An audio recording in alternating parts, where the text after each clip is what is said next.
কয় দাদা মাংস নাই আজিকালি। মই বোলো কি হ'ল? কয় না আইন আহিছে নহয়। মই বোলো যে আপোনাৰ দোকানখন মছজিদৰ সন্মুখত, ইয়াত আৰু কোন হিন্দু মানুহে খাবলৈ নাহে নহয়, সকলোৱে জানে, ইয়াত আৰু কি প্ৰব্লেম? কয় নাই নাই নাই নাই, বেচিব নোৱাৰি, ইয়াত দিগদাৰী হৈ যাব বোলে। মই ক'লো যে হ'ব পাৰে। কিছুদিন পিছত লাহে লাহে লাহে লাহে কি হ'ল, আকৌ আৰম্ভ হৈ গ'ল। আকৌ আৰম্ভ হ'ল, ধুনীয়াকে চলি থাকিল, চলি আছিলে। কিন্তু আজি আজিৰ পৰা আকৌ তেওঁলোকৰ অৱস্থাটো বেয়া হৈ গ'ল। আজি বেচাকিনি কম। ইফালে এই যে মোগল গাৰ্ডেনৰ নিউজটো মই চালোঁ, এই বেচেৰাইতো কৈ আছে যে নাই আমি আগৰ পৰাই এইটো বন্ধ কৰি দিছোঁ। ভালেই হৈছে, এতিয়া ধৰক ছাগলীৰ ফাৰ্মটো ভালকৈ চলিব, তাৰপিছত ব্ৰইলাৰৰ ফাৰ্ম যিখিনি নিবনুৱা বন্ধুসকলে কৰিছে সেইখিনি ভালকৈ চলিব, মাংসটোতো মানে খাবই ন। কিন্তু আৰু কি হ'ব, এই হোটেলবিলাকৰ অলপমান দিগদাৰী হ'ব, বাকী একো প্ৰব্লেম নাই। যে মানুহ প্ৰতিক্ৰিয়াশীল বেছি হৈ আছে, আৰু তেখেতসকলৰ যিটো উদ্দেশ্য সেইটোতো সফল। টোটেল বেণ্ড হ'লেতো আৰু ভাল। কিন্তু আপুনি চিন্তা কৰকচোন, যিমান গৰু পালন কৰা মানুহ আছে তেওঁলোকৰ কি হ'ব? সেইবিলাক বাৰু যেনিবা আমি ইমান চিন্তা কৰি লাভ নাই। এটা বস্তু হৈছে, মানে যেতিয়া আইনটো আহিল, আইন অহাৰ পিছত কি হ'ল, কিছুমান এৰিয়াত মই চাইছোঁ কম দামত গৰু বিক্ৰী কৰি আছে। নন মুছলিম যিখিনি গৰু পালক আছে, আমাৰ এই আই লাভ ইউ নামৰ এখন ঠাই আছে, খুবেই ৰোমান্টিক নাম, আমাৰ মথনগুৰি সমষ্টিত পৰে। সেই অঞ্চলৰ পৰা, তাত মানে মানুহৰ দাঁতি কাষৰীয়া অঞ্চল, ঘাঁহ বিৰাট প্ৰচুৰ ঘাঁহ হয়, তাত গৰু বহুত গৰু আছে। তাৰমানে তাৰ পৰা দেখিছোঁ কম দামত তেওঁলোকে বিক্ৰী কৰি দিয়ে, কাৰণ সেইখিনি ট্ৰান্সপৰ্টেশ্যনৰ প্ৰব্লেম হয়।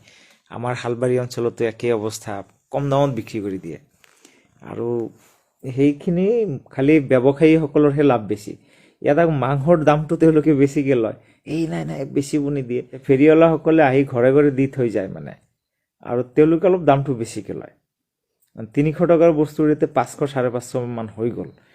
এইটোৱে হৈ আছে। তাৰমানে যিসকলে পালন কৰি আছে তেওঁলোকৰ মানে লছ, তেওঁলোকে কম দামত বিক্ৰী কৰি আছে। যিসকলে খায় তেওঁলোকৰ লছ, তেওঁলোকে বেছি দামত খাই আছে। লাভ হৈছে মধ্যভোগীসকলৰ। আৰু অপ্ৰিয়ভাৱে ধৰক প্ৰশাসনৰ মানুহৰ অলপ মানে লাভ হৈছে। গাড়ী এখনত গৰু উঠাই লৈ গ'লে মানে গাড়ীৰ বহুত কাহিনী হৈ যায়। আজিৰ তাৰিখলৈকে আধাৰ কাৰ্ড পোৱা নাই, সেইটো এটা চিন্তা আছিলে। এই বিষয়বিলাক লৈ চলি আছিল। আজি আমাৰ কেইবাটাও সংগঠন, সংখ্যালঘু সংগঠনবিলাক দিল্লীত গৈ পেলাই আন্দোলন কৰিব লগা হৈছিলে, স্মাৰক পত্ৰ প্ৰদান কৰিছিলে। তো তেওঁলোকৰ যিখিনি ডিমাণ্ড আছিলে, সেই ডিমাণ্ডখিনি আজি আলোচনাৰ প্ৰসংগত নাই। আজি সংখ্যালঘুৰ কোনো এটা বিষয়ে আজি প্ৰসংগত নাই। আজি প্ৰসংগত আছে যিবিলাক অপ্ৰাসংগিক বিষয়, সেইবিলাকেই প্ৰসংগত আছে। আৰু এনেকুৱা ৰিয়েকশ্যনটো দিয়া হৈছে যে গৰু কেৱল আমিয়ে খাওঁ আৰু বাকী নাখায়। আজি চাওক, কিমান হিন্দু এক্সাম্পল মোৰ লগত আছে, মোৰ বন্ধু কিমানজন আছে, তেওঁলোকে খায়, এইটো একো ডাঙৰ কথা নহয়। আৰু খ্ৰীষ্টানসকলেতো খায়ে, মুছলমান আৰু খ্ৰীষ্টান দুটাই মানে প্ৰায় একেই, মানে কোনো বাধা নাই খোৱাত। গতিকে সেই বিষয়খিনিতহে আমাক সোমাই দিয়া হৈছে। আমাৰ বসুন্ধৰা 1ত গ'ল, 2ত গ'ল, 3 আহিল, এতিয়া 3.0 আহি গ'ল। কিন্তু বসুন্ধৰাত আমাৰ ৰিজাল্ট কি? আমাৰ চৰৰ মাটিবিলাকৰ পাট্টাৰ ৰিজাল্টটো কি? ক'ত কি আছে? চৰৰ মাটিৰ কি মানে আজি স্থায়িত্ব আছে? বেল ব্লকলৈতো কেছ চলিয়ে আছে।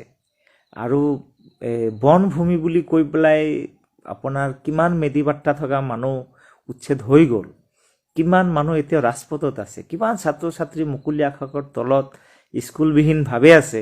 এই বিষয়বিলাক লৈয়েতো মূলতঃ আমাৰ সংখ্যালঘু দল সংগঠনখিনিয়ে আন্দোলন কৰিলে, স্মাৰক পত্ৰ প্ৰদান কৰিলে। আজি সেই বিষয়বিলাকক তল পেলাই দিয়া হৈছে, নহয় জানো? আমাক গোটেই মানুহখিনিক এটা মানে গৰুৰ ভিতৰত সোমাই দিয়াৰ এটা যত্ন কৰিছে। গতিকে এইটো কি ক'ম আৰু, এনেকুৱা মানে কেতিয়াবা কথাবিলাক স্ববিৰোধী যেনেই লাগে। মই কৈ আছোঁ, মোৰ এনেকুৱা লাগি আছে মই স্ববিৰোধী কথাই কৈ আছোঁ, কিন্তু এইবিলাক সঁচা কথা। মানে কেতিয়াবা এনেকুৱা লাগি যায় কথা কৈ কৈ কৈ কৈ তো যিয়ে নহওক গৰু 100% বন্ধ কৰি দিলে এটা লেঠা মৰি যায় সেই দিয়কচোন বন্ধ কৰি যি হয় হ'ব